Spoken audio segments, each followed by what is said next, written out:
नमस्कार, मैं हूं अंजलि और आप देख रहे हैं न्यूज जागरूक भारत। तो आइए शुरुआत करते हैं आज की प्रमुख खबर से।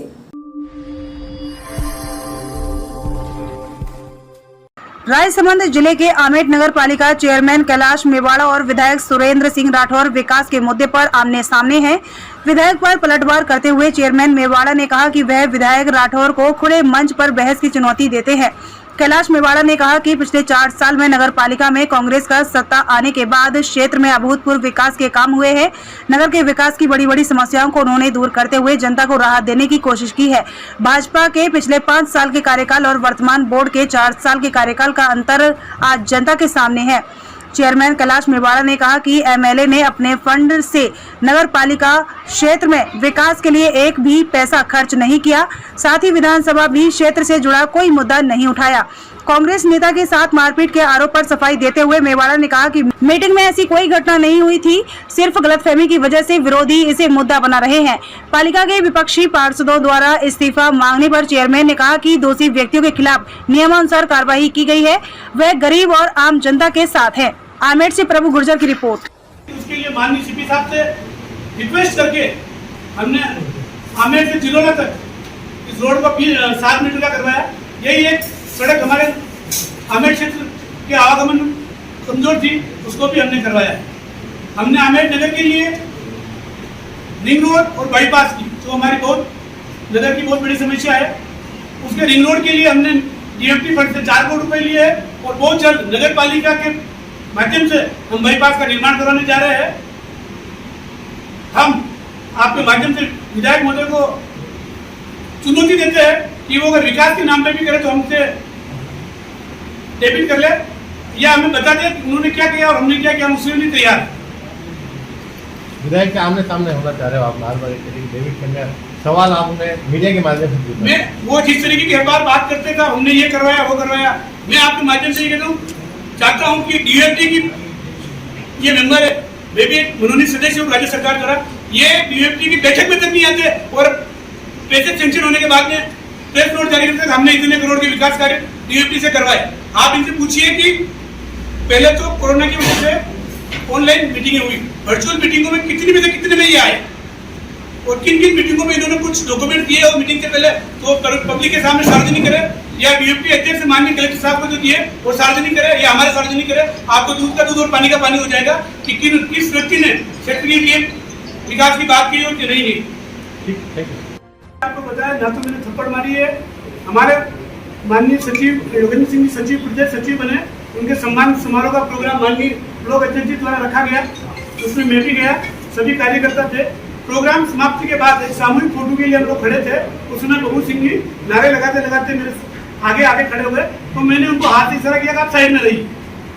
यही बात है, इससे आगे की आप ब्लॉक अध्यक्ष जी बैठे हैं, नगर अध्यक्ष जी बैठे, ये भी दोनों वहाँ मौजूद थे, आप इनसे सवाल कर सकते हैं, ये आपको इसका जवाब देंगे। हालांकि वो आप दोनों अपना अपना पक्ष रख रहे हैं, मगर उसमें एक और विषय निकल के आ रहा है, जैसे कि आपने अपनी दावेदारी को लेकर कहा है कि हम भारतीय जनता पार्टी के खिलाफ मुखर होकर चुनाव लड़ेंगे, मगर उस पूरे प्रकरण में से ऐसी चीजें भी निकल के आ रही है कि कांग्रेस में आपस में भी कहीं न कहीं कुछ अनबन है, टिकट को लेकर ऐसी चीजें निकल आ रही है कि योगेंद्र सिंह का नाम ज़्यादा आगे आने पर थोड़ा सा खिलाड़ी गुस्सा आ गया या खिलाड़ी का नाम आगे आने पर दूसरे नेताओं को थोड़ी सी तकलीफ होती है। इस प्रकार के भी उस एक मीटिंग से प्रकरण निकल कर आ रहा है। ये कोई मीटिंग में इस तरीके की बात नहीं हुई है।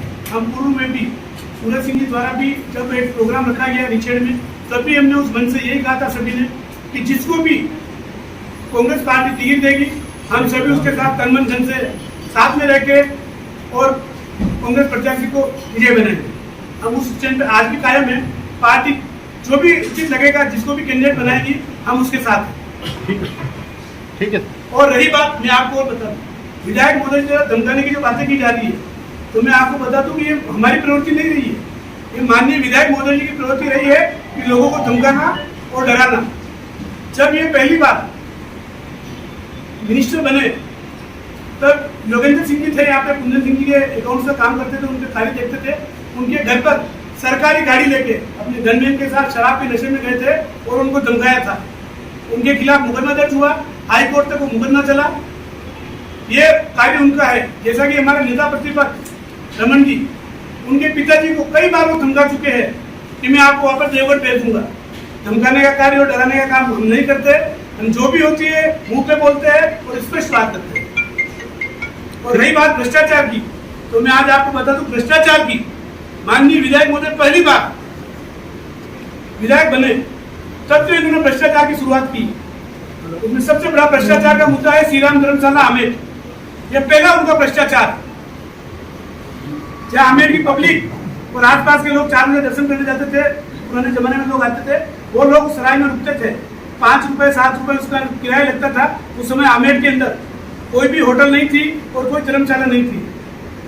सबसे पहले उन्होंने, जब वो बिकने की बात आई तो उसके ओनर को बुला के, जब लोगों ने बहुत से दिनों में उनसे बातें भी हो चुकी, तत्कालीन तहसीलदार जल जीवन मिशन भी है, पर वास्तव में जो समस्या है पानी की समस्या, यहाँ 8-8 दिन में नल आ रहे हैं और जो योजनाएं चली भी है पर वो जो भी योजना है उनको पानी दो रहा है। तो अगला चुनाव क्या पानी के बेस पे लड़ा जाएगा? आमेर क्षेत्र की मेन समस्या पानी, चिकित्सा, ये तो ही आमेर क्षेत्र की बड़ी लोगों की मांग है। इन चीज के ऊपर आमेर क्षेत्र और कुंभलगढ़ क्षेत्र पिछड़ा हुआ है।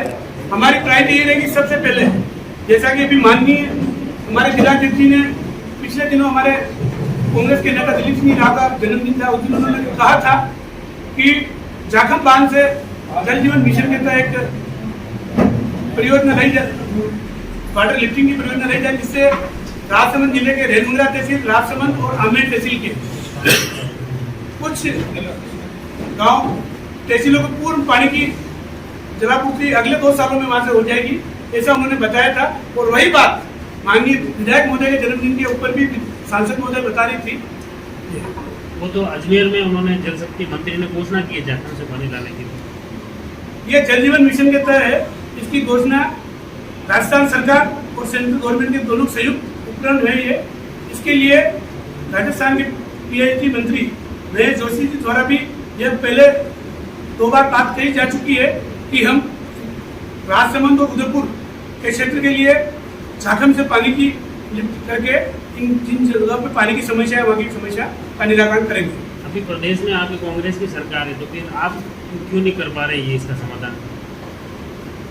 यह बड़ी समस्या है और यह मुद्दा माननीय विधायक महोदय ने एक भी बार विधानसभा में इस क्षेत्र के लिए नहीं उठाया और पिछले कार्यकाल में इनकी सरकारें होते हुए भी आज मुझे खेद होता है कि उनके छोटे से कस्बे के अंदर वो अपने गांव की औरतों के बेवड़े नहीं उतरवा सके और दूसरे जनता के क्षेत्र को पानी क्या पिलाए। विधायक का कहना है, अभी जो प्रकरण ताजा बड़ी सुर्खियों में है, जिसमें कि भाजपा और कांग्रेस दोनों ही ऐसा लगता है कि घेरे में आ रही है, जिसमें कि केंद्र में नाम निकल कर आता है भगवत सिंह। विधायक ये कहना है, मैंने तो शायद लोग बोल रहे हैं कि मैंने धमकाया है, मगर कांग्रेस ने खुद को उनके सम्मान की बात करते करते चेयरमैन साहब ने उनके ऊपर मार दी। सवाल करना बिल्कुल ये सबूत है, पूरी आमेर की जनता जानती है और इसका मुद्दा विधानसभा में भी उठा है। श्री राम धर्मशाला का मुद्दा विधानसभा में भी उठा हुआ है और उसके बाद बहुत चर्चित व्यवहार मार्ग घोटाला, आपको सब पता ही होगा, आप सब लोग मीडिया से जुड़े हुए, कई वर्षों तक ये घोटाला चला। उस समय भी ये राज्य मंत्री थे और अपने मंत्री के पावर से इन्होंने जिस तरीके से ये घोटाला किया, ये किसी से अछूता नहीं। आप हालांकि विधायक पर सीधे भ्रष्टाचार का आरोप लगा रहे हैं, मगर इस पूरे प्रकरण में कांग्रेस एकजुट होकर कभी मुखर होकर विरोध करती हुई दिखाई नहीं दी, इसका क्या कारण रहा? इसका मेन कारण है उन्होंने हमारे पर इल्जाम लगाया। हम कभी भी किसी के ऊपर इल्जाम लगाना पसंद नहीं करते और कुछ राजनीतिक हम नहीं करते। राजनीति में अगर कोई विधायक अगर भ्रष्टाचार में लिप्त बता रहे हैं, उसमें भी अगर विपक्ष अपनी भूमिका नहीं निभाएगा तो कैसे काम करेगा? तो उससे पहले ये जो पुराने उम्मीदवार थे उन लोगों ने ये मुद्दे उठा चुके हैं और ये मुद्दे तब खूब हाईलाइट रहे, तभी तो जनता के बीच में आए।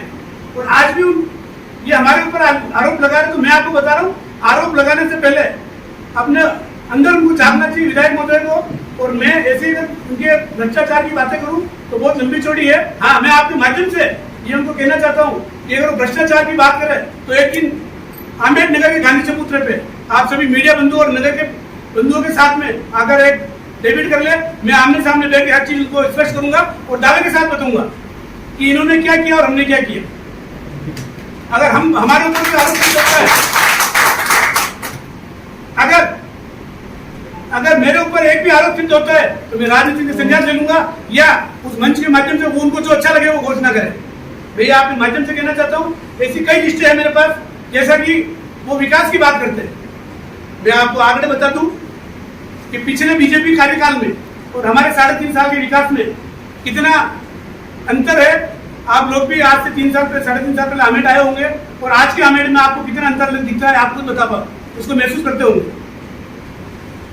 पिछले कोरोना काल आया, कोरोना काल के अंदर ये जितने भी इनके नेता और ये बात करते हैं, इनसे पूछिए कि इन्होंने क्या जनता के लिए किया। ना तो विधायक महोदय के घर से बाहर निकले और कभी जनता के बीच में आए या किसी हॉस्पिटल में आके किसी से पूछा हो, हॉस्पिटल में डॉक्टर स्टाफ या किसी भी मरीज से कि आपको किसी प्रकार की समस्या हो तो आप बताएं। मैं और हमारी पूरी टीम कोरोना काल में पहली बार हमने आमेट में कोविड सेंटर चालू करवाया। सब अधिकारियों के मना करने के बाद हमने कहा हम व्यवस्था करेंगे। डॉक्टर साहब ने मना कर दिया, तो चेयरमैन साहब व्यवस्था नहीं होगी ऑक्सीजन की। हमने कहा हम व्यवस्था करेंगे। माननीय एसडी मैडम जी निशा जी सारण, उनके मार्फत सारे फैक्ट्री से ऑक्सीजन के सिलेंडर हमने मंगवाए और ऑक्सीजन की व्यवस्था हमने यहाँ पे 20 बेड का कोविड सेंटर चालू किया और कंटिन्यू चालू रखा। और बहुत अच्छी तरीके से हमने कोविड में लोगों को, जो लोग निर्धन थे, जिनके खाने पीने की समस्या थी, उनको हमने जन सहयोग से लोगों को राशन की उपलब्ध कराया ताकि लोगों को किसी भी प्रकार से कोई असुविधा न हो। और जिस तरीके से पूरे आमेट लोगों को रहने के लिए कोविड सेंटर आमेट में सरकार द्वारा बनाए गए, उसके अंदर भी हमने बहुत सुचारू रूप से व्यवस्था की और लोगों को इस महामारी से बचाने के लिए पूरा प्रयास किए। और रही बात विकास की, तो माननीय विधायक महोदय ने एक भी रुपया अगर आमेट नगर में अपने विधायक फंड से दिया हो तो वो विकास की बात करें। और यहाँ तक उनको विकास की चिंता हुई तो कभी पालिका बोर्ड की बैठक में आके तो दिखाए। उन्होंने एक भी पालिका बोर्ड की बैठक में नहीं आए। क्यों? कि साहब बोर्ड भी कांग्रेस का है, जब सरकार कांग्रेस की तो आप विधानसभा में क्यों जाते हो? और उन्होंने आमेट क्षेत्र के लिए कभी विधानसभा के तो मुद्दा उठाया तो बताओ। मैं पूर्व में भी ये कह चुका हूँ, वो जिस तरीके के आरोप लगा रहे हैं निराधार है। जो लोग इसके अंदर लिप्त थे उनके खिलाफ कानूनी कार्रवाई हुई है और हम कतई भी इस तरीके की किसी के साथ अगर अन्याय हुआ तो हम उसके साथ है, और जो लोग गलत है उनके खिलाफ कार्रवाई हुई है, हम उस कार्रवाई का समर्थन करते हैं। पिछले भाजपा बोर्ड में और इस हमारे बोर्ड के 3.5 साल में जो हमने विकास कार्य करवाए वो इनके पिछले बोर्ड से 4 गुना ज़्यादा है। और हम आगे अभी भी आमेट नगर के विकास के लिए प्रयास रखते हैं और ऐसी कोई भी चीज़ हम नहीं छोड़ना चाहते जो एक हमारे नगर को एक व्यवस्थित और सुसज्जित नगर बनाने के लिए जो चीज़ होती है हम सब चीज़ करना चाह रहे हैं, जो पिछले 5 सालों में ना तो हुई है और ना ही माननीय विधायक महोदय द्वारा इस नगर के लिए कभी कोई सूद ली गई। मैं आपके माध्यम से कहता हूँ, उन्होंने अपने विधायक फंड से एक भी रुपया आमेट के विकास में उन्होंने नहीं दिया है। और जो विकास की वो बात करते हैं तो ये तो बताया कि हमने ये पैसा यहाँ से दिया और विकास की बात कर रहे हैं। खबरों में अब तक के लिए बस इतना ही। मिलते हैं तरह से ही बड़ी खबर के साथ। तब तक के लिए नमस्कार और देखते रहिए न्यूज़ जागरूक भारत।